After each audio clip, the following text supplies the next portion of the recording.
Carter Vance, le PDG milliardaire de Vance Enterprises, entretenait une maîtresse petite et magnifique du nom de Chloé Davis. Elle était prétendument enceinte et il passait chaque jour à ses côtés, la cajolant. Mais il n'avait aucune idée qu'au moment même où il lui donnait du caviar de première qualité à la petite cuillère, son épouse légale, Evelyn, avait discrètement mis en vente leur manoir de 15 millions de dollars à Bear auprès d'un agent immobilier. Lorsqu'il retourna à cette maison, les serrures avaient été changées. Les bagages avaient disparu, et sa femme et son fils s'étaient complètement volatilisés, comme s'ils n'avaient jamais existé. Son assistant, Thomas, l'appela, la voix tremblante. « Monsieur Vance, il y a 3 jours, votre femme a vendu le manoir et a emmené le jeune maître à l'étranger. En ce moment, vous n'avez même plus d'endroit où vivre. » Carter s'effondra sur le sol. C'est alors seulement qu'il réalisa que la carte Centurion supplémentaire illimitée dans son portefeuille avait été complètement plafonnée par Evelyn 3 jours plus tôt. Plus tôt dans la journée, Carter avait soufflé sur la dernière bouchée de caviar et l'avait portée aux lèvres de Chloé. Chloé fit la difficile, détournant le visage, se plaignant qu'elle ne pouvait vraiment plus rien avaler, et que le bébé était rassasié aussi. Carter posa une main sur son ventre, sa voix prenant un ton entièrement différent, doux. Il la cajola pour qu'elle soit sage et prenne juste une bouchée de plus pour leur fils. Chloé fit la moue, avala le caviar et se blottit dans les bras de Carter. Elle souligna qu'il était resté avec elle pendant 3 heures aujourd'hui et demanda si sa femme serait en colère s'il rentrait tard. Le visage de Carter s'assombrit. Il se moqua, demandant de quoi elle pourrait bien être en colère. Il fournissait la maison, les voitures et l'argent. Si elle osait dire un seul mot de plainte, il la mettrait à la rue. Les coins de la bouche de Chloé se retroussèrent avant qu'elle ne les rabaisse rapidement, remplaçant son expression par une expression pitoyable. Elle supplia Carter de ne pas parler de sa femme de cette façon, disant que ce devait être dur pour elle d'être seule à la maison avec le jeune garçon. Carter laissa échapper un rire froid, déclarant qu'il ne lui avait même pas encore réglé son compte pour avoir élevé un enfant d'origines inconnues. Il vérifia sa Rolex, se leva et dit à Chloé de bien se reposer. Il promit de lui rendre visite le lendemain. Chloé hocha la tête docilement et le raccompagna jusqu'à la porte. Au moment où la porte se referma, le regard innocent sur le visage de Chloé disparut complètement. Elle sortit un téléphone prépayé, ouvrit un fil de discussion avec un numéro non enregistré et tapa un seul message. Il est parti. La personne à l'autre bout du fil répondit immédiatement par un seul mot. Bien. Carter était assis à l'arrière de sa Maybach en édition limitée, se massant les tempes. Son chauffeur vétéran, Arthur, le regarda dans le rétroviseur et demanda prudemment s'il retournait au domaine de Bear. Carter émit un grognement d'assentiment dédaigneux. Arthur démarra le moteur. Carter s'appuya contre le siège en cuir et ferma les yeux pour se reposer, son esprit calculant quelle clinique privée de Beverly Hills il devrait emmener Chloé pour son échographie le lendemain. Il était complètement inconscient du fait que les mains d'Arthur tremblaient légèrement sur le volant. Après 1 heure de route, ils arrivèrent enfin au domaine de Bear. Carter sortit de la voiture et marcha le long de l'allée pavée de galets jusqu'à la porte d'entrée. Il sortit ses clés, les inséra dans la serrure et tourna. La porte ne bougea pas. Fronçant les sourcils, il appliqua plus de force et tourna de nouveau. Elle ne s'ouvrait toujours pas. Carter jura à voix basse. Il frappa 2 fois à la porte, criant à Evelyn de l'ouvrir. Comme personne ne répondait, il cria à son fils de 4 ans, Léo, d'ouvrir la porte à son papa. Toujours rien. La colère monta dans la poitrine de Carter. Il sortit son téléphone et composa le numéro d'Evelyn. Une voix froide et automatisée l'informa que le téléphone de l'abonné était éteint. Refusant de le croire, il appela la montre connectée de Léo. Elle était également éteinte. Le visage de Carter devint sombre. Au moment où il s'apprêtait à frapper de nouveau à la porte, Madame Miller, la voisine de la propriété adjacente, passa avec un sac de courses. Elle lui lança un regard étrange. Elle lui demanda pourquoi il était encore là. Carter se tourna vers elle, exigeant de savoir ce qu'elle voulait dire par là. Affirmant que c'était sa maison. Madame Miller parut surprise. Elle souligna que sa famille avait déjà déménagé. Quelques jours auparavant, elle avait vu un agent immobilier faire visiter la maison à des gens, disant que la propriétaire l'avait mise en vente pour une vente rapide à un prix d'aubaine. Un bourdonnement résonna dans les oreilles de Carter. Il exigea de savoir qui l'avait vendue. Madame Miller, déconcertée par son expression féroce, lui dit que c'était sa femme, Evelyn. Elle avait vu Evelyn signer le mandat de vente de ses propres yeux. La main de Carter tremblait autour de son téléphone. Il demanda quand exactement cela s'était produit. Madame Miller réfléchit un instant et dit que c'était il y a 3 jours.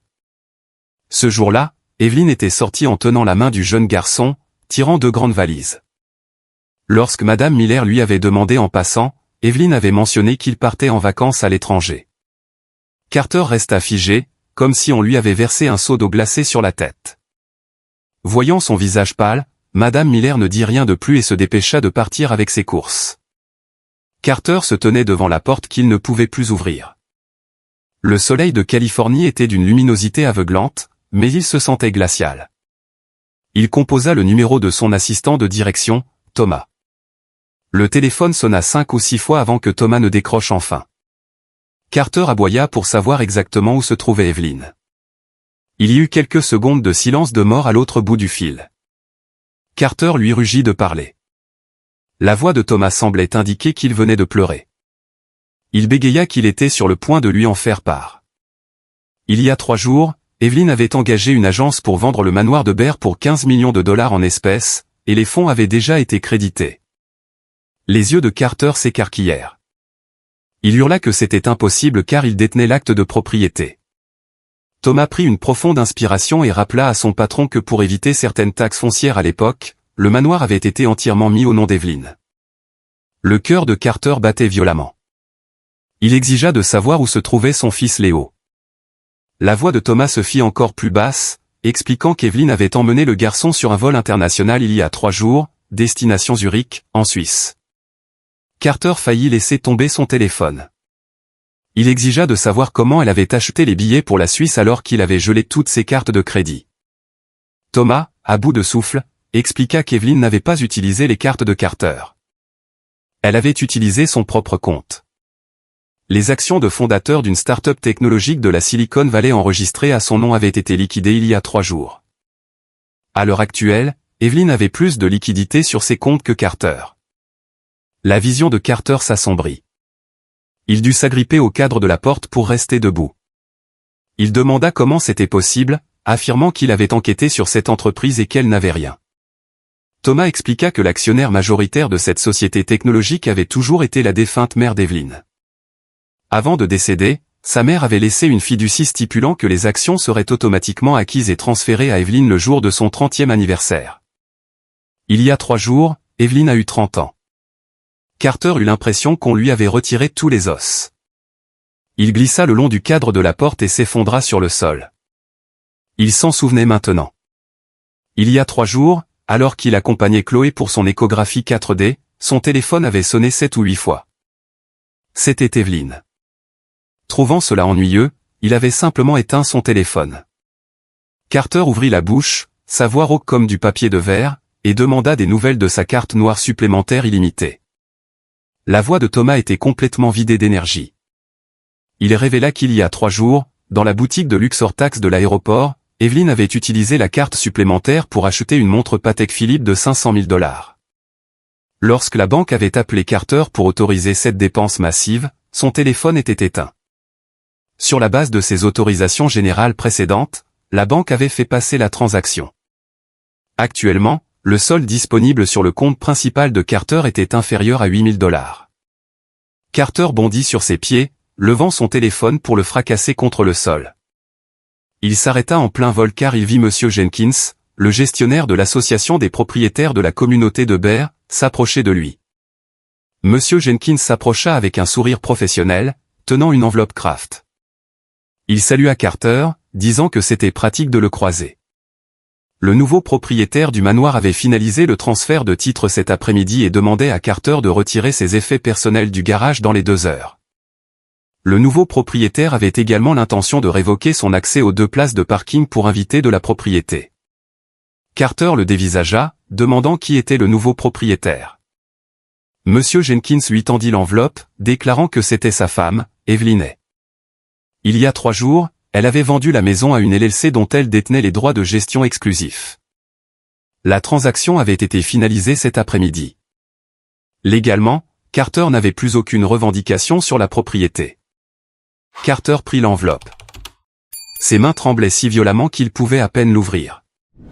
À l'intérieur se trouvait une copie impeccable du nouvel acte de propriété.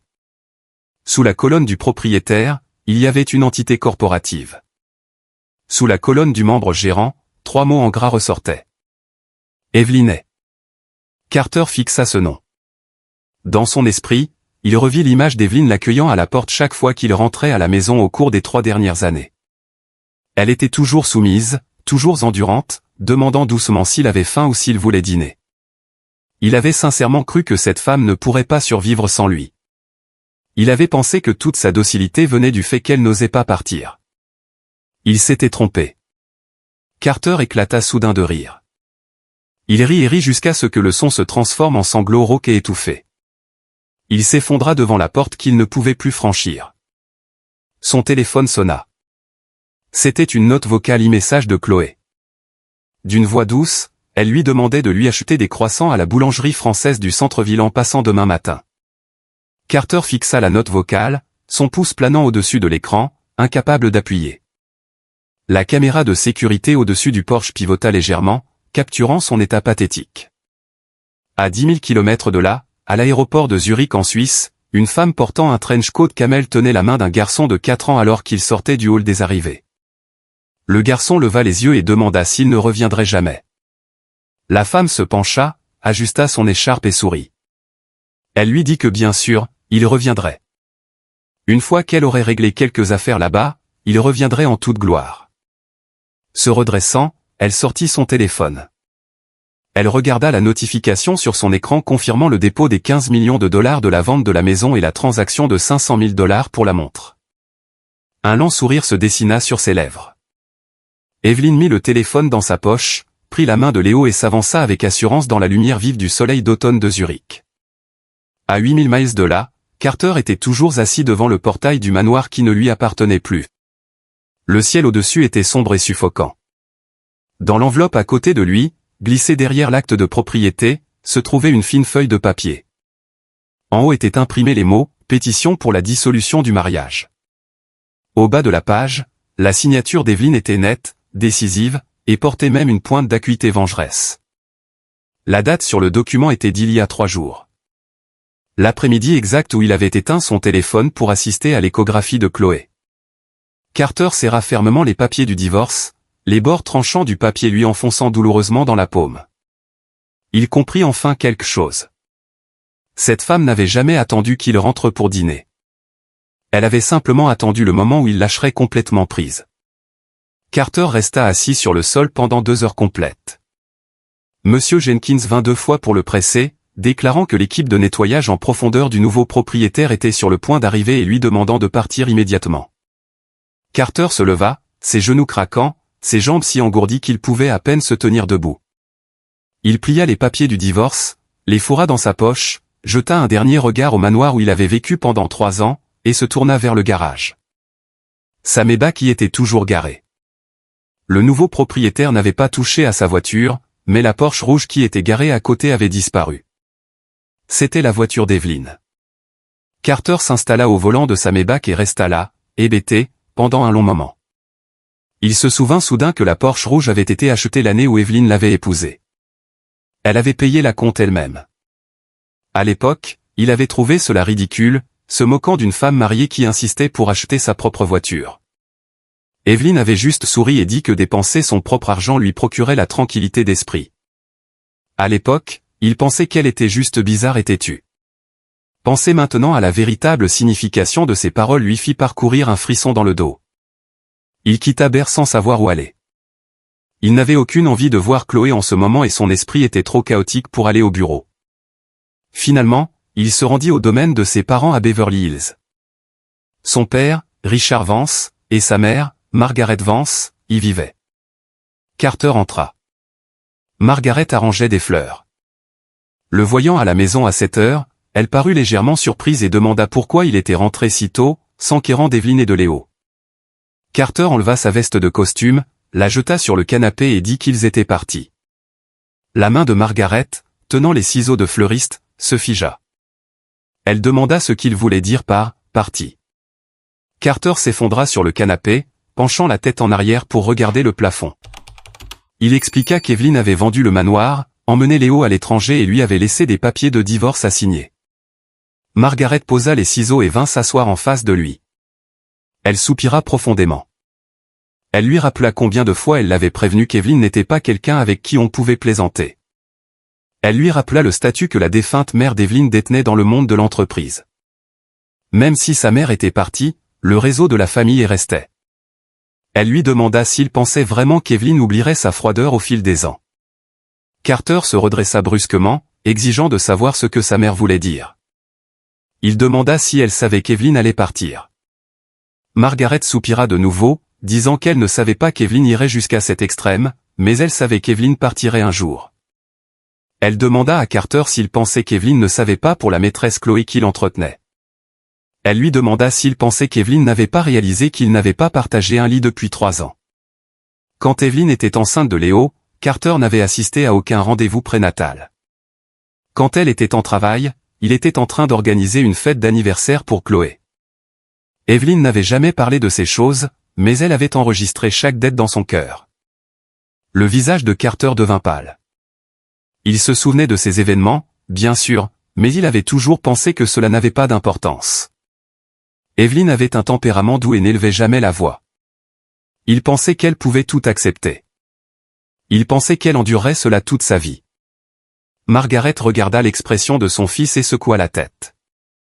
Elle lui dit d'arrêter de faire une tête pitoyable et lui ordonna d'aller vérifier les tiroirs de son ancien bureau à l'étage. Elle dit que tout ce qu'Evelyn lui avait laissé était là. Margaret l'avait vu quelques jours auparavant en nettoyant la pièce. Elle lui dit que s'il avait pris la peine d'en ouvrir ne serait-ce qu'un seul, il n'aurait pas été pris au dépourvu aujourd'hui. Carter bondit et sprinta à l'étage. Son ancien bureau se trouvait au bout du couloir du 2e étage.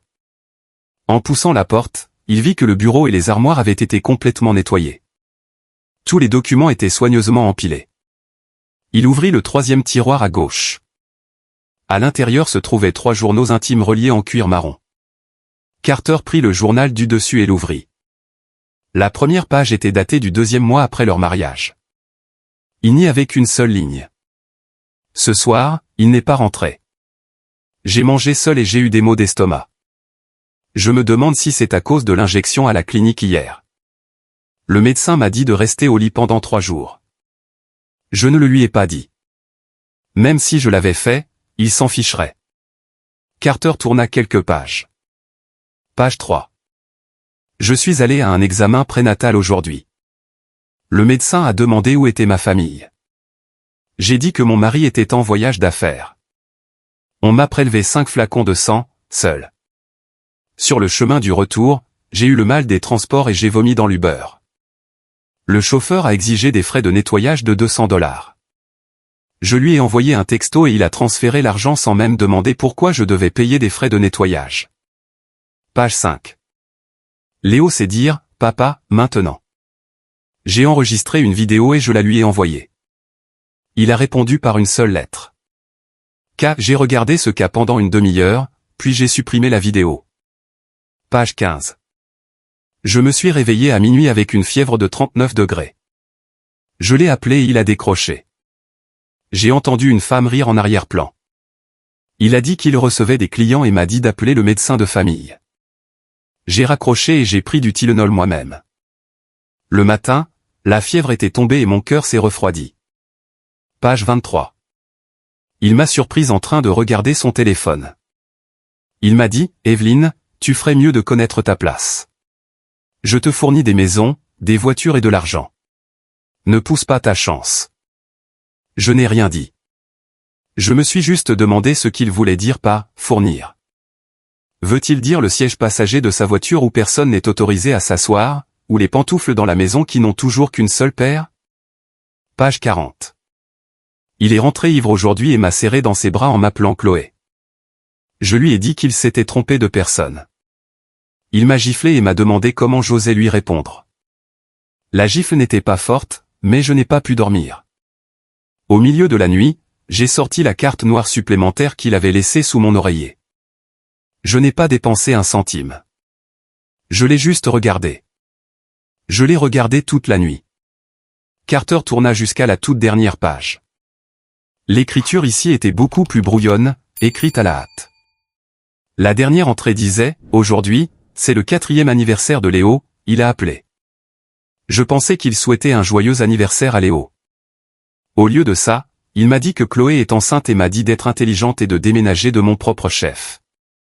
J'ai dit, d'accord. Il pense probablement que je joue les difficiles. Il ne sait pas que j'ai déjà tout parfaitement planifié. Le jour de mes 30 ans, je prendrai Léo et je partirai. Maison, voiture, argent. Je les prendrai moi-même. Je n'ai pas besoin qu'il me mette à la porte. » La date était d'il y a 2 mois. Carter ferma le journal, ses mains tremblant si violemment qu'il pouvait à peine le tenir. Il s'effondra sur le sol du bureau, s'appuyant contre la bibliothèque, son esprit rejouant en boucle les mots du journal, prélever 5 flacons de sang seul, vomir dans l'Uber, la fièvre de 39 degrés, la serrer dans ses bras en appelant le nom de Chloé, la gifle. Il leva la main et toucha son propre visage. Cette gifle avait atterri sur son visage. Il avait été si ivre qu'il ne s'en souvenait pas, mais il se souvenait de s'être réveillé le lendemain matin et d'avoir remarqué qu'un côté du visage d'Evelyn était rouge.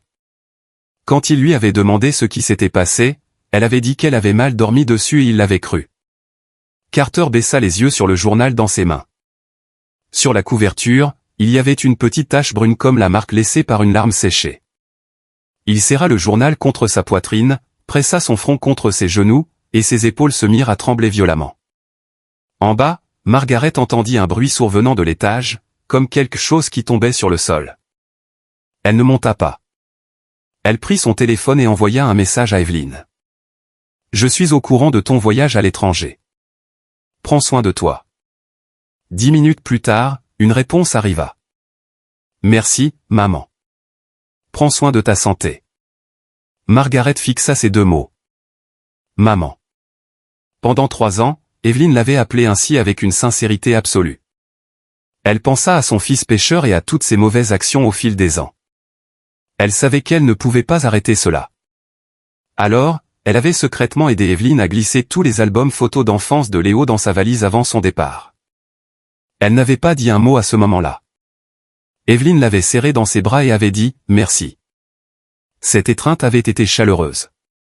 Margaret s'en souvenait encore. Le son des sanglots brisés de Carter résonnait faiblement de l'étage. Margaret ferma les yeux et posa son téléphone face contre la table. Bien fait pour lui, pensa-t-elle avant de laisser échapper un long soupir. C'était son fils biologique, et pourtant elle ne pouvait pas se résoudre à lui offrir un seul mot de réconfort. Dans le bureau, Carter empila les 3 journaux, ses jointures devenant blanches alors qu'il serrait leur bord. Son téléphone sonna. C'était une autre note vocale de Chloé. Il appuya sur play en haut-parleur. Sa voix douce et plaintive résonna dans la pièce vide, lui demandant s'il pouvait passer parce qu'elle avait mal au ventre. Carter fixa le téléphone. Il se souvint soudain d'une ligne du journal. « Je l'ai appelé et il a décroché. J'ai entendu une femme rire en arrière-plan. » Il reconnaissait ce rire maintenant. C'était Chloé. Il posa son téléphone face contre le sol, sans répondre ni décrocher. Il rouvrit le journal et retourna à la dernière page pour regarder de plus près. Sous ce paragraphe de texte brouillon, il y avait une toute petite ligne qu'il avait manquée plus tôt. Le petit texte disait « Carter, j'ai attendu 3 ans que tu te retournes.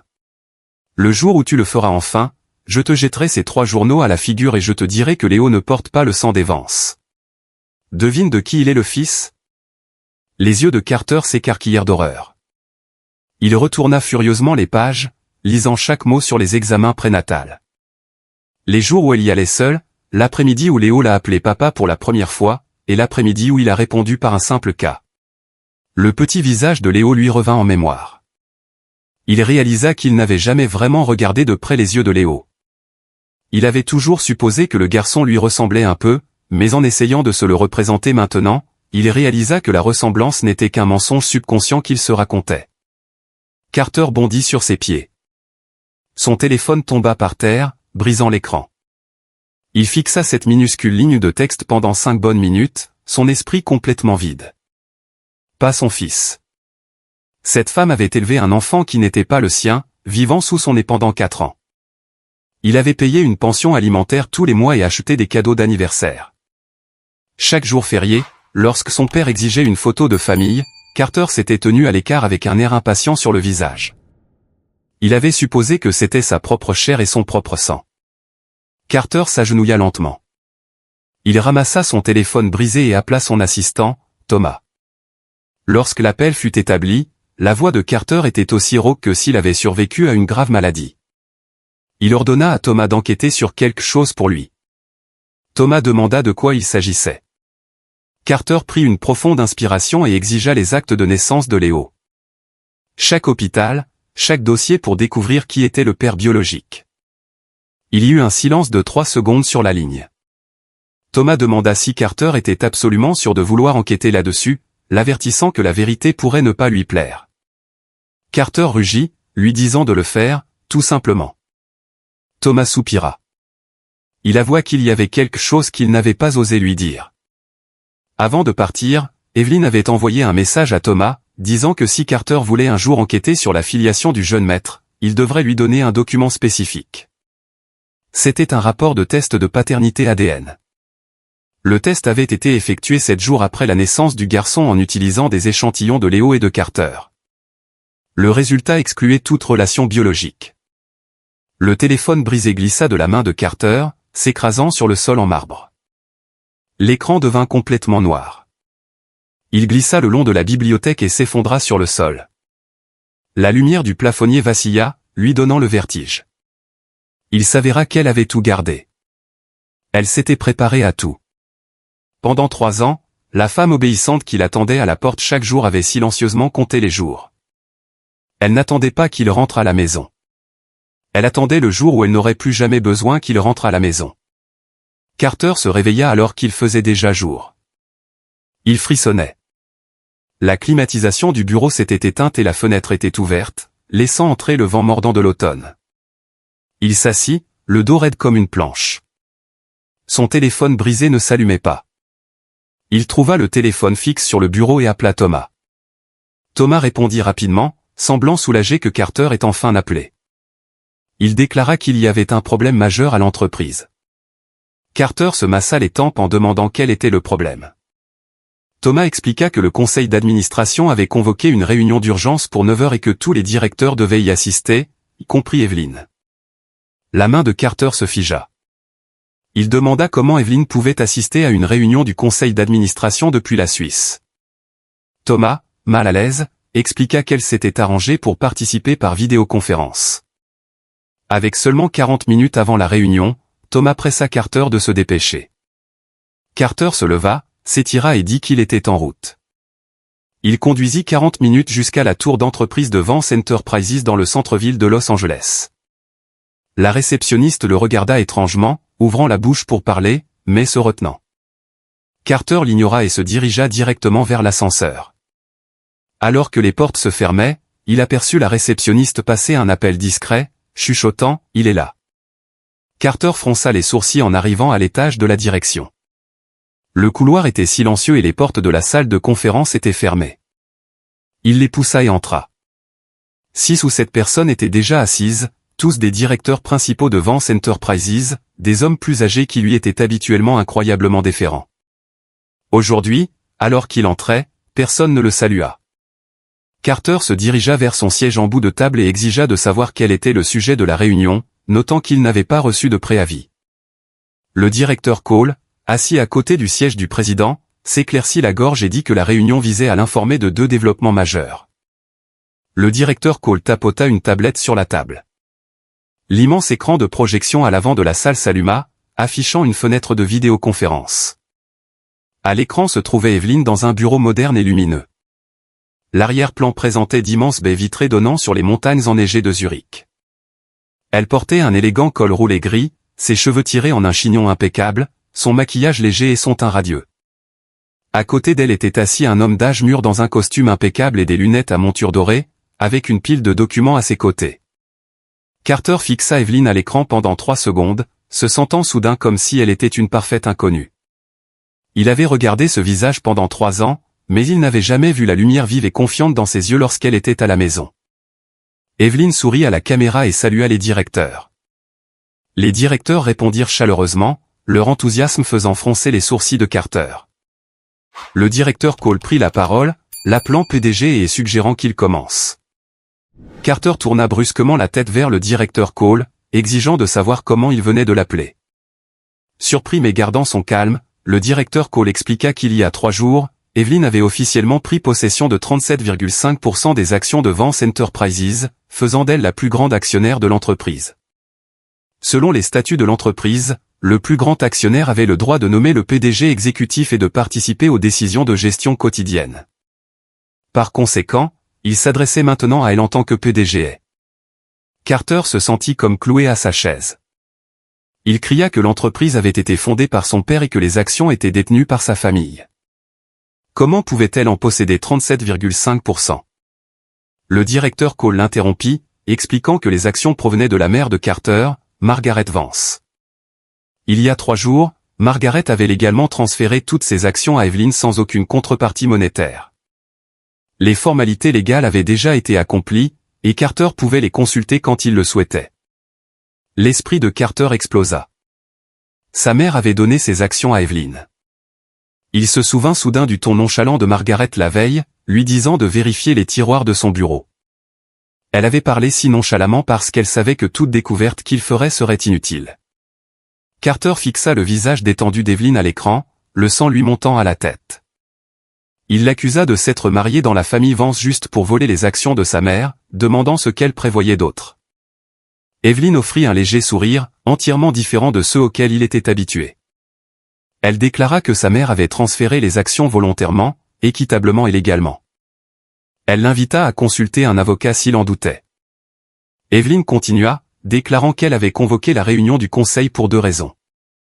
Premièrement, en tant qu'actionnaire de contrôle, elle proposait officiellement une assemblée générale extraordinaire des actionnaires pour restructurer le conseil d'administration exécutif.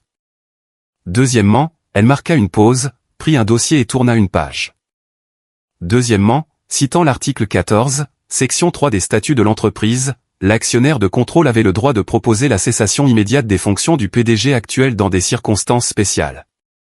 Elle déclara que Carter Vance avait commis une faute de gestion grave et une inconduite personnelle sévère qui avait nui à la réputation de l'entreprise. Les documents justificatifs avaient déjà été envoyés par email à chaque directeur. Carter frappa sa main sur la table, le bruit sec résonnant dans la pièce. Il lui cria d'arrêter de dépasser les bornes, se vantant d'avoir travaillé dans l'entreprise pendant 10 ans et qu'elle ne pouvait pas le virer sur un coup de tête. Evelyn l'ignora, calmement, disant au directeur d'ouvrir les pièces jointes de l'email. Un chœur de carillons de notifications remplit la salle de conférence. Les directeurs baissèrent les yeux sur leurs appareils, leurs expressions changeant radicalement. Le directeur Cole lut la première page et lança à Carter un regard qui communiquait clairement qu'il le pensait totalement inutile. Carter se jeta sur l'iPad du directeur Cole et le lui arracha. L'écran affichait une photo de Carter et Chloé s'embrassant dans le hall d'un hôtel de luxe. L'horodatage était d'il y a 3 mois. Sous la photo se trouvait une copie du rapport de dépenses d'hospitalité de l'entreprise pour la même date. Le montant était de 28 600 $ de détournement de fonds de l'entreprise pour emmener sa maîtresse dans un hôtel facturé sur le budget d'hospitalité du département des ventes. Le sang de Carter se glaça. Il avait l'habitude de penser que ce n'était pas grave. L'entreprise était la sienne, donc dépenser son propre argent et le faire passer en note de frais était normal. Personne n'oserait le questionner. Mais il avait oublié qu'Evelyn était maintenant assise sur le siège de l'actionnaire de contrôle. La voix d'Evelyn résonna calmement depuis les haut-parleurs. Elle mentionna qu'elle avait aussi 3 vidéos de surveillance, mais ne voulait pas perdre le temps du conseil à les diffuser. Le point principal était que pendant son mandat, Carter avait utilisé les ressources de l'entreprise pour des dépenses personnelles somptueuses, estimées préliminairement à plus de 2 millions de $. Selon les statuts de l'entreprise, il était tenu de fournir une restitution complète. Carter fusilla Evelyn du regard à l'écran, l'accusant de faire tout cela juste par vengeance. Evelyn le regarda en retour, son expression complètement indifférente. Elle déclara qu'elle ne cherchait pas à se venger. Elle exerçait simplement ses droits légaux en tant que plus grande actionnaire. L'argent qu'il avait dilapidé au fil des ans faisait techniquement partie des capitaux propres que sa mère lui avait transférés. Donc, le réclamer n'était que naturel. Elle baissa les yeux sur le dossier et continua, énumérant ses échecs professionnels, avoir fait chuter le bénéfice net de l'entreprise de 42% en 3 ans, provoquer un taux de rotation de 60% parmi les cadres supérieurs, nuit à la réputation de la marque avec ses scandales personnels. Ignorer les demandes du conseil d'administration et manquer cette réunion trimestrielle consécutive. Elle réitéra qu'elle n'avait pas besoin de se venger. Les faits parlaient d'eux-mêmes. La salle de conférence était si silencieuse qu'on pouvait entendre le bourdonnement du système de climatisation. Carter se tenait là, la sueur coulant sur ses tempes. Il réalisa soudain qu'aucun des directeurs n'avait dit un seul mot pour sa défense. Ces hommes qui s'inclinaient autrefois et l'appelaient Monsieur Vance parcouraient maintenant le dossier d'Evelyn, leur visage disant clairement qu'il était fini. Carter serra les poings, arguant que même si elle avait raison, les actionnaires n'avaient pas encore voté, ce qui signifiait qu'il était toujours le PDG, et qu'elle avait outrepassé ses droits en convoquant cette réunion. Evelyn sourit.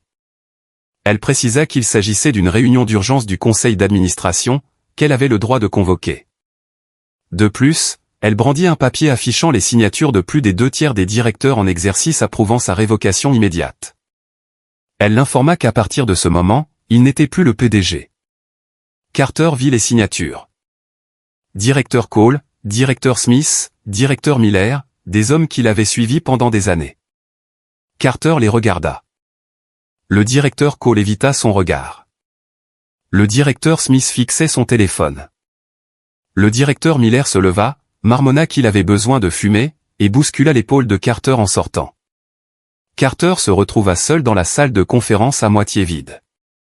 L'image d'Evelyn restait sur le projecteur, l'observant silencieusement comme une étrangère. Il lui demanda quand elle avait commencé à planifier cela. Elle répondit qu'il y a 3 ans, quand elle était enceinte de Léo, il était à l'étranger pour célébrer l'anniversaire d'une autre femme. Sur le chemin du retour d'un rendez-vous prénatal, elle avait réalisé qu'elle ne l'avait pas épousé pour être un trophée.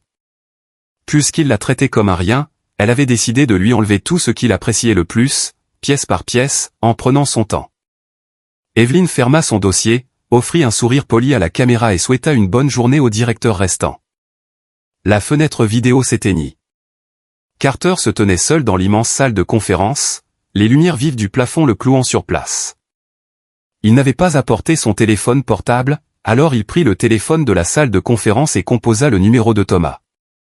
Lorsqu'il fut connecté, il ordonna à Thomas de faire immédiatement une vérification des antécédents de tous les actifs d'Evelyn et de découvrir exactement combien de la fortune de la famille Vance elle contrôlait.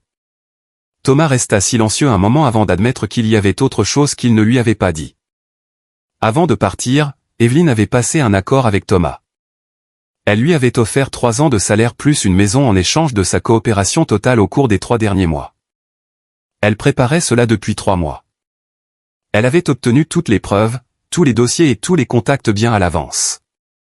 Tout ce que Thomas avait dit à Carter la veille était scénarisé par Evelyn, y compris le test ADN, la vente du manoir et les cartes gelées.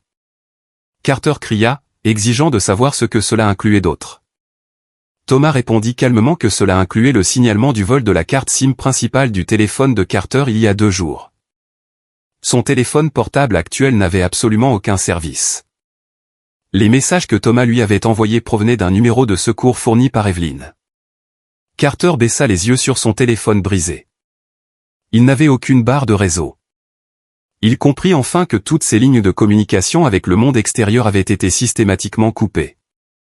Les portes de la salle de conférence s'ouvrirent brusquement.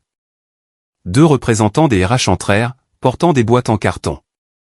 Une jeune femme l'informa poliment que la PDG leur avait demandé de lui faire emballer ses effets personnels. Comme le bureau devait être rénové cet après-midi, alors que Carter se tenait dans la pièce vide, le téléphone du bureau sonna de nouveau, il décrocha. Une voix masculine étrange demanda Monsieur Carter Vance, s'identifiant comme un représentant du département de la conformité des visas et des finances du consulat suisse aux États-Unis. Il informa Carter qu'Evelyn avait soumis une pétition d'urgence avec un soutien juridique pour geler tous les comptes bancaires internationaux à son nom. Carter laissa tomber le téléphone. Des gardes de sécurité l'escortèrent hors du bâtiment de Vance Enterprises. Ses effets personnels furent fourrés dans une seule boîte en carton. Elle contenait un stylo plume qu'il avait utilisé pendant 3 ans, 2 boîtes de cartes de visite et une photo encadrée. La photo était de lui, Richard et Margaret, prise dans la cour de leur domaine de Beverly Hills. Sur la photo, Carter souriait d'un air distrait. Margaret se tenait à ses côtés. Richard était assis devant. À l'époque, le vieil homme n'avait pas encore eu son AVC et avait l'air vif. Carter avait gardé cette photo sur son bureau pendant 3 ans sans jamais vraiment la regarder. Le garde de sécurité lui poussa la boîte dans la poitrine et lui dit de partir vite car des clients attendaient dans le hall. Carter se tenait à l'extérieur de la tour d'entreprise, tenant sa boîte. Les employés passaient en hâte à côté de lui, personne ne s'arrêtant pour lui demander s'il allait bien. Les gens qui s'inclinaient autrefois pour le saluer l'évitaient maintenant comme la peste. Il resta dans le vent pendant 10 minutes avant de se souvenir que sa voiture était dans le garage souterrain, mais il avait perdu ses clés dans le chaos. Il vérifia toutes ses poches. Rien. Il utilisa un téléphone public pour appeler le bureau de Thomas. Une femme répondit, l'informant que Thomas avait commencé ses vacances annuelles payées. Carter exigea qu'elle lui passe Thomas. La femme marqua une pause, puis dit que Thomas avait explicitement demandé que si M. Vance appelait, ce n'était pas un moment opportun pour répondre. Elle raccrocha. N'ayant pas d'autre choix, Carter héla un taxi pour le domaine de ses parents à Beverly Hills. Le chauffeur ne cessait de le regarder dans le rétroviseur, mais ne dit rien. Carter s'appuya contre la fenêtre, son esprit bouillonnant comme une marmite de chaos. En entrant, il appela sa mère. Margaret sortit de la cuisine, les mains couvertes de farine. Voyant son état débraillé, elle ne montra aucune surprise, demandant simplement s'il avait mangé. Carter posa sa boîte sur la table basse et exigea de savoir pourquoi elle avait donné les actions à Evelyn. Margaret s'essuya les mains et déclara qu'à 63 ans, elle voyait les choses clairement. Elle jura que si l'enfant dans le ventre de Chloé était vraiment celui de Carter, elle se couperait la tête et le laisserait la botter comme un ballon de football. Carter se figea, demandant ce qu'elle voulait dire. Margaret ricana, lui demandant s'il pensait qu'elle et son père, victimes d'un AVC, étaient séniles. La lignée de la famille Vance était cruciale. Elle avait enquêté sur Chloé. Le calendrier de la grossesse ne correspondait pas et les paroles de Chloé étaient à 90% des mensonges, la tête de Carter bourdonnait. Il demanda pourquoi elle avait quand même donné les actions à Evelyn. Margaret expliqua que depuis l'AVC de Richard, Carter avait pris le relais. Il savait exactement ce qu'il avait fait. 3 ans de pertes massives. Si elle le laissait continuer, l'héritage des Vance serait détruit. Evelyn avait de l'intelligence et des compétences. Lui donner les actions signifiait sauver l'entreprise. Les donner à Carter signifiait simplement les jeter dans le trou noir de sa maîtresse. Carter se leva, arguant qu'Evelyn était sa femme. Mais elle avait pris l'entreprise et demandé le divorce, ce qui signifiait que la famille Vance avait tout perdu. Quoi qu'il en soit, Margaret le regarda pendant quelques secondes et rit amèrement. Elle souligna qu'il l'appelait toujours sa femme. Quand il la laissait seule pour ses examens prénatals, l'appelait-il sa femme. Quand il mettait Chloé sur le siège passager de sa voiture, appelait-il Evelyn sa femme. Quand il refusait de rentrer pour Thanksgiving, forçant Evelyn à amener Léo seul au domaine, l'appelait-il sa femme. Carter resta sans voix. Margaret enleva son tablier, le jeta sur le canapé et s'assit. Sa voix devint calme. Elle lui dit honnêtement qu'Evelyn avait été vraiment bonne avec elle. Lorsque Richard avait été hospitalisé pendant 6 mois alors que Carter était sorti avec Chloé, c'est Evelyn qui était à l'hôpital tous les jours, s'occupant de tout le sale travail de prendre soin de lui sans une seule plainte. Elle demanda à Carter de se regarder dans le miroir et de se demander ce qu'il avait jamais fait pour Evelyn. Carter ne trouva pas un seul mot à dire. Margaret continua, révélant qu'avant de partir, Evelyn avait demandé les actions. Evelyn avait dit qu'elle voulait utiliser la marque Vance pour accomplir certaines choses. Elle avait promis de ne pas maltraiter la famille Vance et avait garanti que leur versement de dividendes ne serait pas diminué d'un seul centime. Evelyn avait également dit à Margaret une autre chose qu'elle n'avait initialement pas prévu de partager avec Carter. Carter regarda dans les yeux de sa mère et demanda ce que c'était. Margaret révéla qu'Evelyn avait dit que l'enfant dans le ventre de Chloé faisait partie d'une arnaque montée par une actrice qu'elle avait engagée pour le tromper. Carter resta paralysé comme s'il avait été frappé par la foudre. Il demanda ce qu'elle voulait dire. Margaret confirma qu'il n'avait pas mal entendu. Chloé avait été arrangée par son assistant Thomas. Thomas travaillait pour Evelyn. Elle avait posé ce piège à côté de lui il y a 3 ans, attendant qu'il y tombe complètement avant de tirer le filet pour reprendre tout ce qui lui appartenait. Carter s'effondra sur le canapé, le visage cendré. Donc, pendant 3 ans, tous les mots doux qu'il avait chuchotés à Chloé, chaque fois qu'il avait viré de l'argent pour une maison, une voiture ou un sac de créateur, chaque fois qu'il avait éteint son téléphone pour assister à un faux examen, tout cela était sous la surveillance d'Evelyn. Elle l'avait regardé entrer dans la tombe, avait nonchalamment pelleté de la terre sur sa tête, et avait attendu qu'il touche le fond avant de l'enterrer complètement. Carter réalisa soudain quelque chose d'autre. Il se tourna vers Margaret et demanda qui était le vrai père de Léo. Margaret resta silencieuse pendant un long moment avant de dire qu'elle avait essayé d'enquêter, mais qu'Evelyn avait utilisé les anciennes relations de sa mère pour effacer les dossiers. Tout ce qu'Evelyn voulait cacher, personne ne pouvait le déterrer. Mais Margaret lui dit une chose.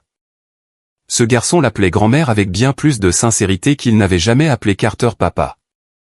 Carter enfouit son visage dans ses mains, se recroquevillant. Les mots de sa mère étaient trop blessants parce qu'ils étaient vrais.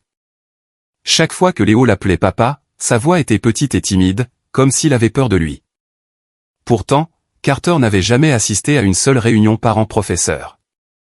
Une fois, Evelyn l'avait appelé alors qu'il dînait avec Chloé, lui demandant s'il viendrait à la pièce de théâtre de l'école de Léo. Il avait dit qu'il était occupé. Plus tard, il avait vu une vidéo dans la story Instagram d'Evelyn. Léo était déguisé en petit lion sur scène. Tous les autres enfants avaient des parents dans le public, mais à côté de la rangée vide de Léo, Evelyn était assise seule, enregistrant la vidéo et applaudissant bruyamment dans l'auditorium vide. Carter avait juste aimé la publication et avait continué à faire défiler. Il ne savait pas que cette nuit-là, Evelyn avait emmené Léo prendre sa glace préférée. Et quand Léo avait demandé pourquoi papa n'était pas venu, elle avait promis qu'il viendrait quand il ne serait pas occupé. Mais maintenant, Carter comprenait qu'elle n'attendait pas qu'il soit libre. Elle attendait d'être libre de lui. Carter leva les yeux, ses yeux effroyablement injectés de sang. Il supplia sa mère de lui dire où était Evelyn et de lui donner un moyen de la contacter. Margaret se leva et se dirigea vers la cuisine, lançant par-dessus son épaule qu'Evelyn avait bloqué tous ses contacts et jeté son ancien numéro. Avant de partir, Evelyn avait dit à Margaret qu'une fois qu'elle aurait réglé les choses à Zurich, elle reviendrait seule, et ce serait à Carter de voir s'il avait même le droit de se tenir devant elle. Puis Carter demanda quand elle revenait. Margaret s'arrêta à la porte de la cuisine, se retourna et lui dit de faire une supposition avant de fermer la porte. Carter resta seul dans l'immense salon. Le soleil de Californie entrait à flots par les fenêtres, mais il avait froid. Il sortit son téléphone brisé, réussit à l'allumer et vit la note vocale que Chloé lui avait envoyée la veille. Il appuya sur play encore et encore. Finalement, il appela son numéro. Chloé répondit, utilisant toujours sa voix douce et plaintive. Elle se plaignit de combien il lui manquait et demanda pourquoi il n'avait pas répondu. Carter serra le téléphone jusqu'à ce que ses jointures blanchissent. Il exigea de savoir quelle était sa relation avec Thomas. La ligne resta silencieuse pendant 5 secondes. Quand Chloé parla de nouveau, le jeu de la douceur avait disparu, remplacé par un ton froid et tranchant. Elle se moqua de lui, disant qu'il avait enfin compris. Elle admit que Thomas était son fiancé et qu'ils allaient enregistrer leur mariage le mois prochain. Elle transmit les remerciements de Thomas pour les généreuses primes de fin d'année au fil des ans, qui étaient suffisantes pour payer la compte de leur nouvelle maison. Le visage de Carter s'assombrit. Chloé continua, lâchant une autre bombe. Elle n'avait jamais été enceinte, et elle n'avait jamais couché avec lui. Son parfum la dégoûtait. Evelyn lui avait payé une somme coquette pour jouer un rôle, et elle avait pris l'argent facile. La voix de Carter trembla. Il demanda si elle lui avait menti depuis le début. Chloé rit joyeusement, se moquant de lui pour avoir pensé qu'elle tomberait amoureuse d'un reptile au sang-froid comme lui. Elle révéla qu'Evelyn préparait cela depuis 3 ans. Dès la première nuit où il était resté chez Chloé et n'était pas rentré chez lui, Evelyn avait commencé à rassembler des preuves. Chaque virement bancaire, chaque réservation d'hôtel, chaque reçu de cadeaux, Evelyn avait tout. Elle lui dit d'aller voir les pages de tendance et raccrocha. Carter essaya de rappeler, mais le numéro était déconnecté. Il resta figé pendant 10 minutes avant de bondir, de sprinter hors du domaine et de héler un taxi pour l'appartement de Chloé. Quand il arriva, la porte était entr'ouverte, les placards étaient vides, et tous les cosmétiques avaient disparu. Sur la table basse se trouvait une enveloppe à son nom. À l'intérieur, une carte de débit et un mot. C'est le montant total que vous avez dépensé pour moi en 3 ans, 2 millions de dollars. Evelyn m'a dit de vous le rendre intégralement. Elle a dit qu'elle ne voulait pas de votre argent sale. Utilisez-le pour vous acheter un cercueil. Carter s'accroupit dans le salon vide, écrasant la carte de débit dans son poing. L'écran de son téléphone s'illumina soudain. C'était une notification push de l'ex-PDG de Vance Enterprises évincé. Hilarant triangle amoureux, vidéo explicite de Carter Vance et Chloé Davis. À côté du hashtag se trouvait une icône de tendance rouge. Carter cliqua dessus. La vidéo en tête avait plus de 8 millions de vues. Elle montrait un homme et une femme enlacés dans une chambre d'hôtel. Le visage de l'homme était d'une clarté cristalline, c'était lui. L'angle de la caméra était parfaitement positionné face au lit, capturant chaque détail. Les commentaires se mettaient à jour rapidement. Les gens le reconnaissaient, se moquaient de lui pour avoir trompé sa femme, et applaudissaient sa femme pour avoir pris l'entreprise et l'avoir mis à la porte. Le commentaire le plus populaire disait « J'ai entendu dire que ce salaud a utilisé les fonds de l'entreprise pour financer sa liaison. » L'action de Vance a chuté de 9% aujourd'hui. Les petits investisseurs l'insultent. Il mérite la prison. Carter jeta son téléphone contre le mur, le brisant en morceaux. Il se recroquevilla dans le coin de l'appartement vide, frissonnant dans le courant d'air de la fenêtre. Il était fini. Vraiment fini. Pendant ce temps, à 8000 miles de là, à Zurich, Evelyn ferma l'onglet du navigateur affichant la nouvelle du licenciement de Carter et but une gorgée de son café. Le consultant aux lunettes à monture dorée à côté d'elle lui demanda si elle avait vu les sujets tendance au pays. Evelyn posa sa tasse et nota qu'elle avait fourni les images brutes, donc elle savait ce qui circulait. Le consultant gloussa, disant qu'il avait passé une nuit blanche à les monter.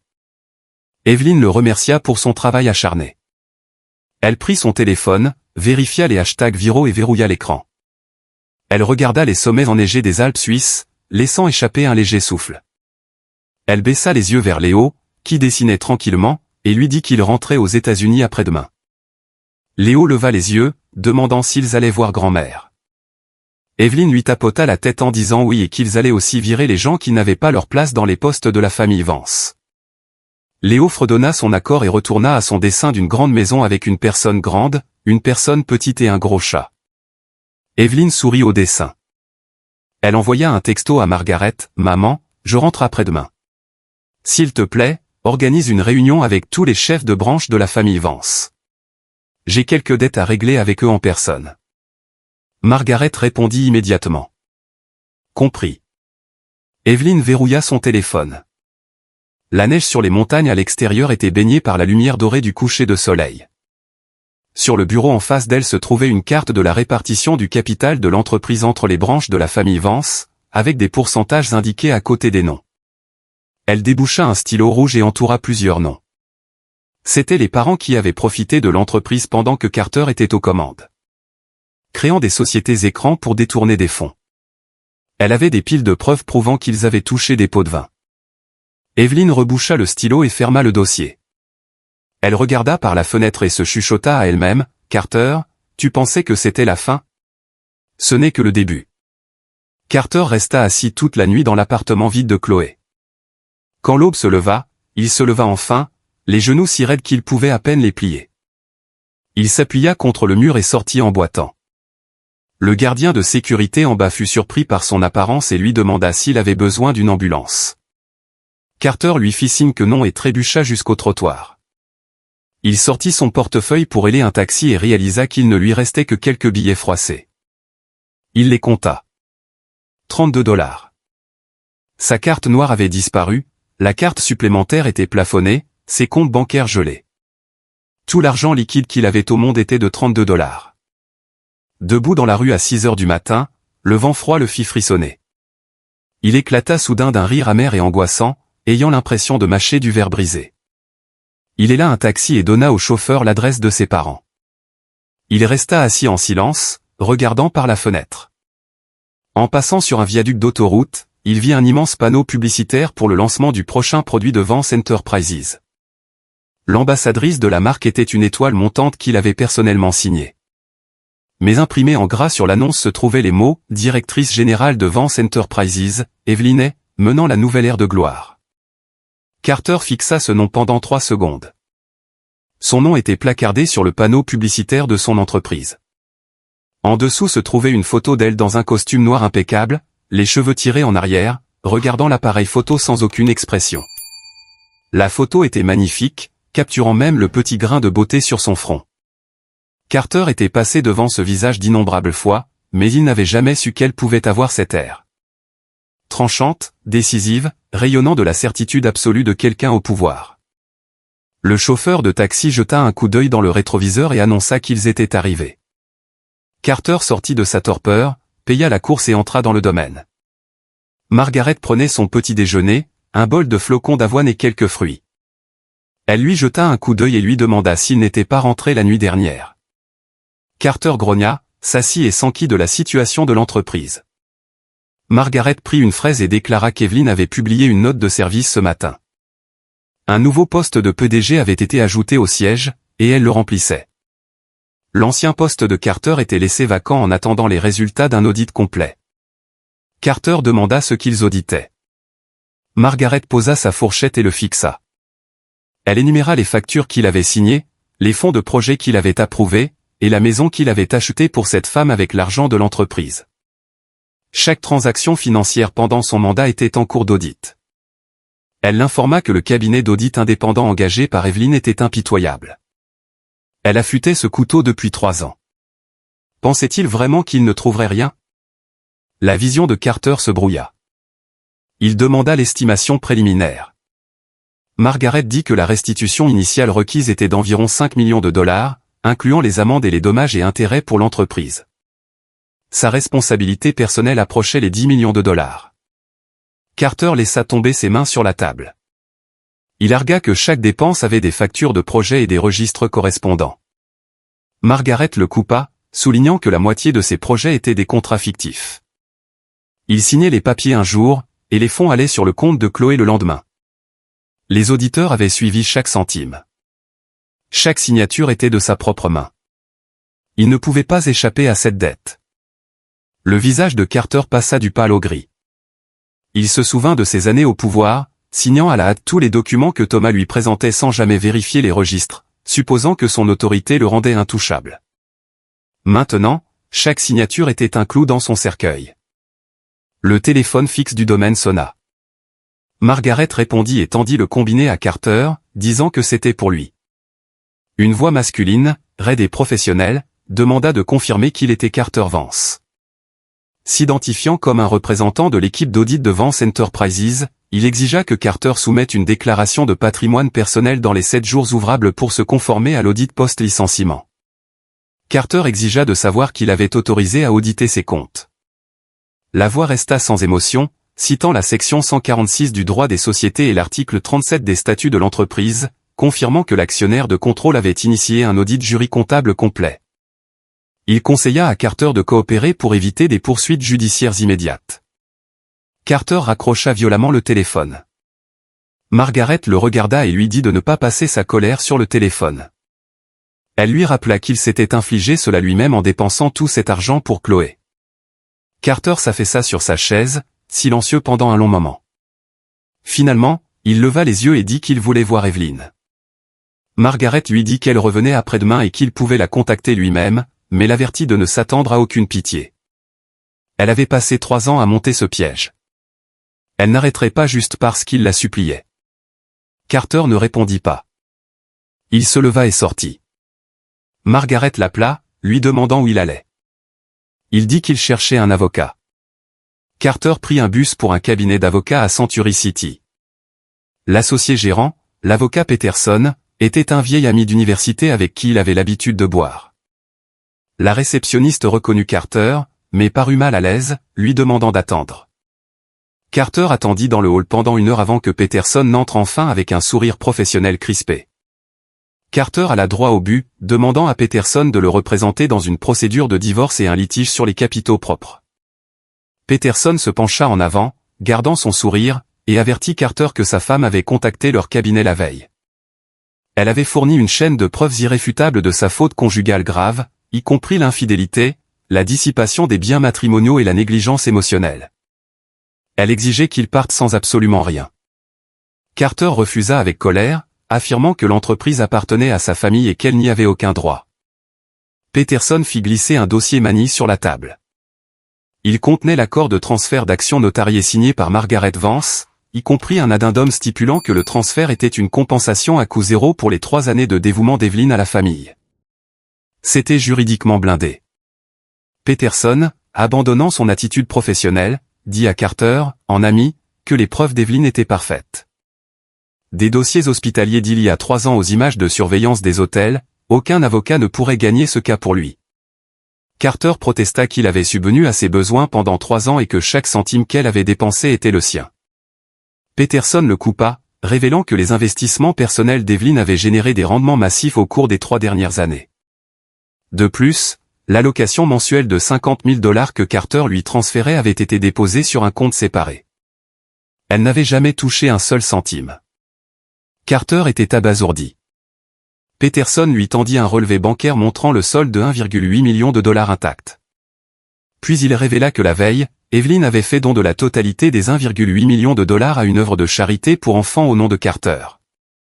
Peterson ajouta un dernier détail. Evelyn avait autorisé le cabinet à gérer la restitution des $2 millions que Carter avait dépensés pour Chloé.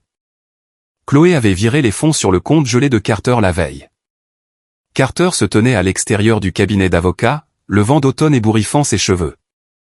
Il y a 3 jours, il était un PDG milliardaire avec des milliers d'employés, vivant dans un manoir de $15 millions. Aujourd'hui, il avait $32 à son nom. Il prit un bus pour le quartier de Thomas.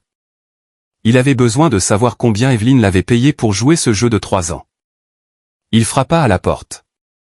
Thomas ouvrit, vêtu de vêtements d'intérieur. À l'intérieur, Chloé était assise sur le canapé, entourée de faire-part de mariage.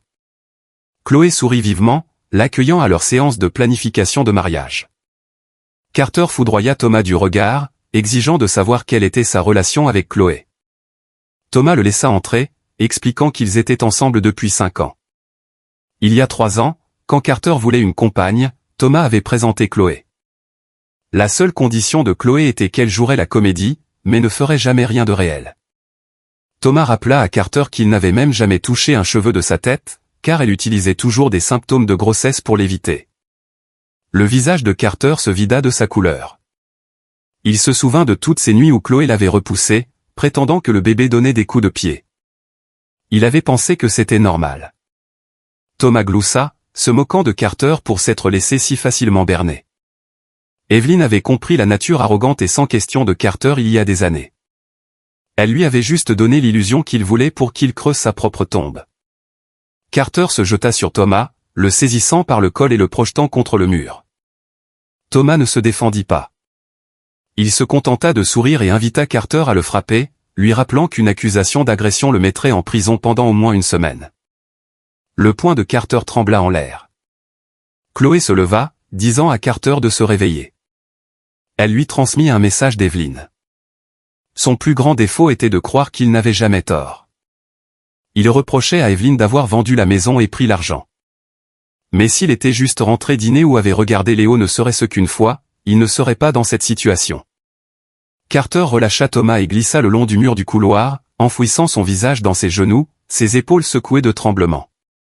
Thomas soupira, délivrant le dernier message d'Evelyn.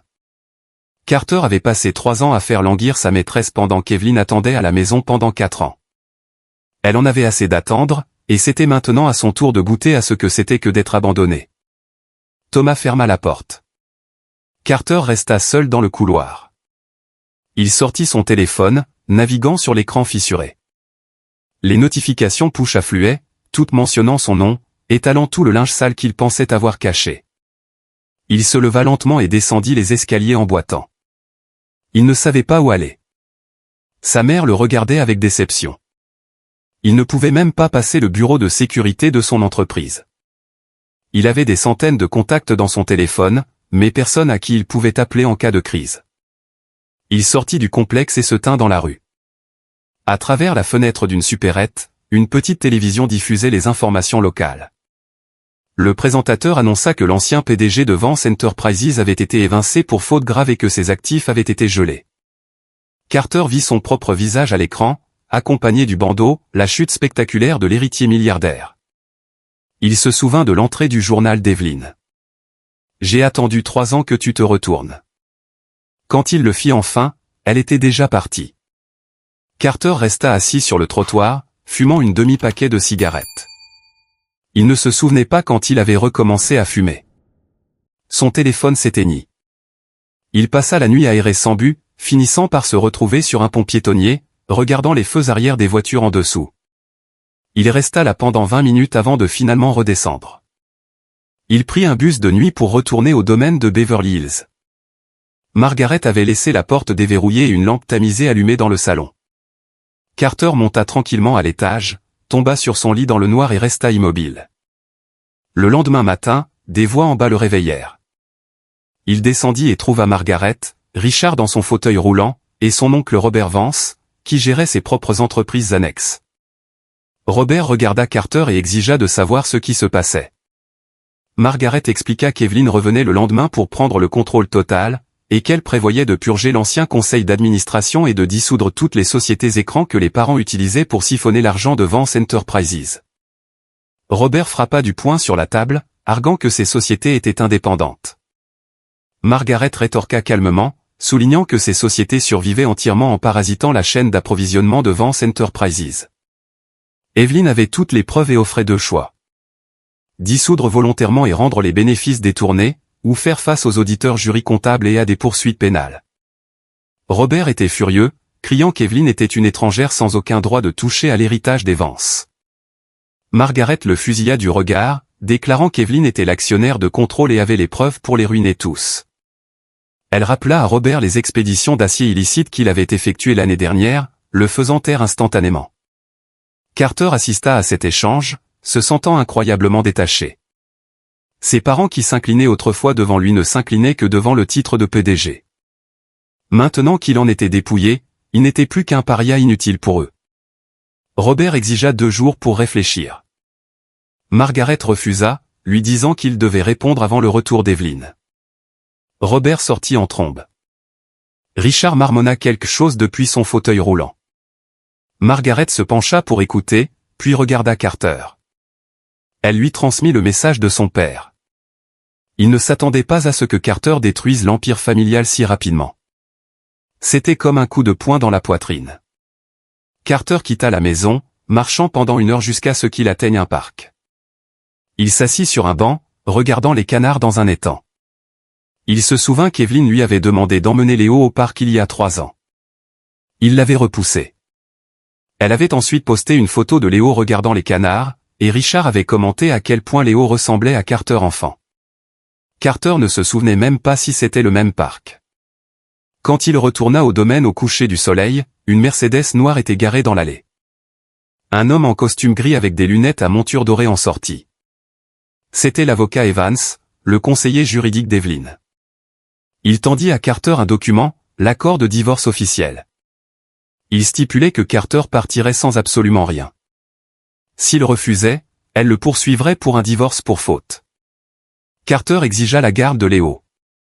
L'avocat Evans le rabroua, lui rappelant que le test ADN notarié prouvait qu'il n'avait aucune revendication biologique ou légale sur l'enfant.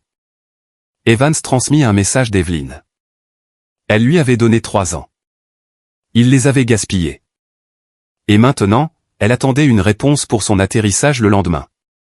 Carter emporta les papiers dans son bureau. Il sortit les journaux intimes, relisant la ligne sur ses 3 ans d'attente. Des larmes coulèrent sur son visage. Il comprit enfin. Il signa les papiers du divorce, scellant son propre destin. Le lendemain, Margaret l'informa que le vol d'Evelyn atterrissait à 15 heures. Carter se rendit à LAX. Il se tint dans le hall des arrivées, scrutant la foule. Finalement, il la vit. Evelyn, portant un trench coat crème, tenant la main de Léo. À côté d'elle se trouvait un homme grand portant une valise d'enfant. Carter le reconnut instantanément. Julian Brox, un étudiant qui avait toujours été proche de la famille d'Evelyn. Julian avait porté un toast à leur mariage et avait disparu.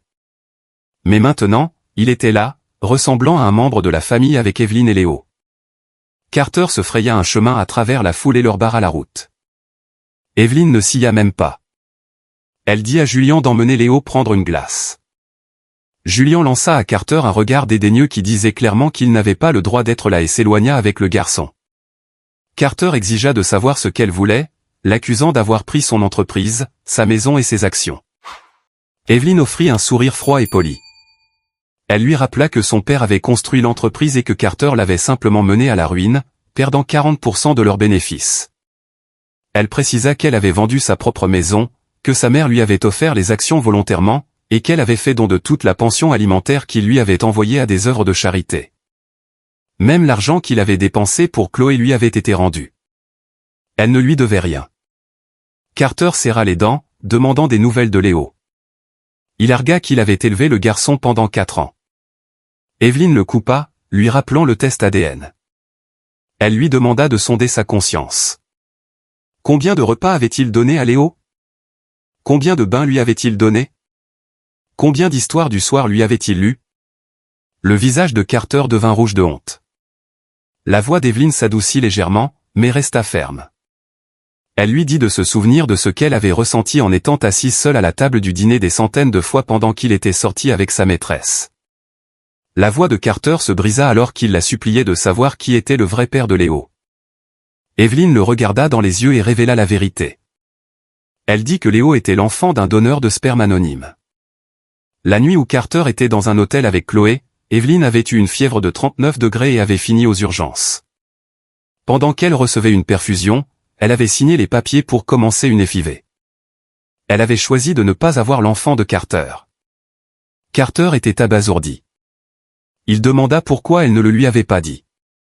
Evelyn lui demanda comment il aurait réagi alors qu'il était obsédé par Chloé. Il savait qu'elle avait raison. Il l'aurait forcé à interrompre la grossesse. Elle déclara que Léo méritait une famille normale et que Carter ne connaissait même pas l'anniversaire du garçon. Carter lui attrapa le poignet, la suppliant de lui donner une dernière chance, promettant de changer. Evelyn regarda sa main, amusée. Elle lui demanda comment il prévoyait de changer alors qu'il ne savait même pas ce qu'elle aimait manger. Carter prétendit désespérément qu'elle aimait les sucreries. Evelyn rit, soulignant que Chloé aimait les sucreries. Elle les détestait. Elle retira doucement mais fermement sa main de son poignet. Elle lui dit qu'il avait mal compris 3 choses. Elle n'attendait pas qu'il change. Elle attendait de rassembler la force de partir. Léo n'était pas son fils et leur mariage était mort la première nuit où il était resté chez Chloé. Elle avait juste mis 3 ans à planifier les funérailles. Carter s'effondra en larmes au milieu de l'aéroport. Il lui dit qu'il avait pleuré pendant 3 jours alors qu'elle avait pleuré pendant 3 ans. Il la supplia de lui donner une chance de se racheter. Evelyn le regarda et lui demanda s'il savait quel jour avait été le plus dur pour elle. C'était le jour où elle était entrée en travail à 3 heures du matin, s'était conduite elle-même à l'hôpital et avait enduré 5 heures de contractions atroces pendant qu'il ignorait 5 appels téléphoniques parce qu'il coupait le gâteau d'anniversaire de Chloé. Carter tomba à genoux. Il murmura « Je suis désolé ». Evelyn lui dit que ces mots arrivaient 3 ans trop tard, se retourna et se dirigea vers Julian et Léo. Carter les regarda s'éloigner. Léo se retourna et cria « Papa ». Evelyn tourna doucement la tête du garçon vers l'avant, lui disant de ne pas regarder en arrière. Carter resta à genoux sur le sol en marbre, brisé. Il retourna finalement au domaine. Margaret lui montra une vidéo virale. Chloé avait posté un message public. Internet se moquait sans relâche de Carter comme d'un imbécile qui s'était fait avoir par le brillant stratagème de sa propre femme. Margaret lui dit que son oncle Robert et le reste de la famille avaient immédiatement plié, acceptant les conditions d'Evelyn pour se sauver, abandonnant complètement Carter. Carter monta dans son bureau, lut les journaux une dernière fois et prit une décision. Il devait recommencer à zéro. Il postula à des emplois et décrocha finalement un poste peu rémunéré de répartiteur logistique. 3 mois plus tard, le siège de Vance Enterprises avait été entièrement rénové. Evelyn organisa un grand événement de lancement de produits et de rapports trimestriels sur la place devant le bâtiment. Carter se tenait au bord de la foule, portant un simple pull gris, l'air plus mince, mais beaucoup plus posé. Evelyn fit une présentation impeccable. Pendant la séance de questions-réponses, l'oncle Robert se leva soudain et l'accusa de ruiner la chaîne d'approvisionnement. Evelyn projeta calmement des preuves irréfutables du détournement de fonds de Robert sur l'écran géant. Robert, humilié et désespéré, sortit un couteau de poche et chargea la scène, criant qu'il la tuerait. Carter sprinta de l'arrière de la foule, plaquant son oncle au sol et protégeant Evelyn. Dans la lutte, le couteau entailla profondément le dos de la main de Carter. La sécurité emmena Robert. Evelyn regarda Carter, respirant lourdement, et le remercia. Carter réussit un faible sourire, disant que c'était la première fois de sa vie qu'il protégeait quelqu'un. Evelyn pensa elle-même sa main ensanglantée. Carter lui demanda de ne pas le renvoyer. Elle marqua une pause, puis lui dit qu'il pouvait rester s'il le voulait.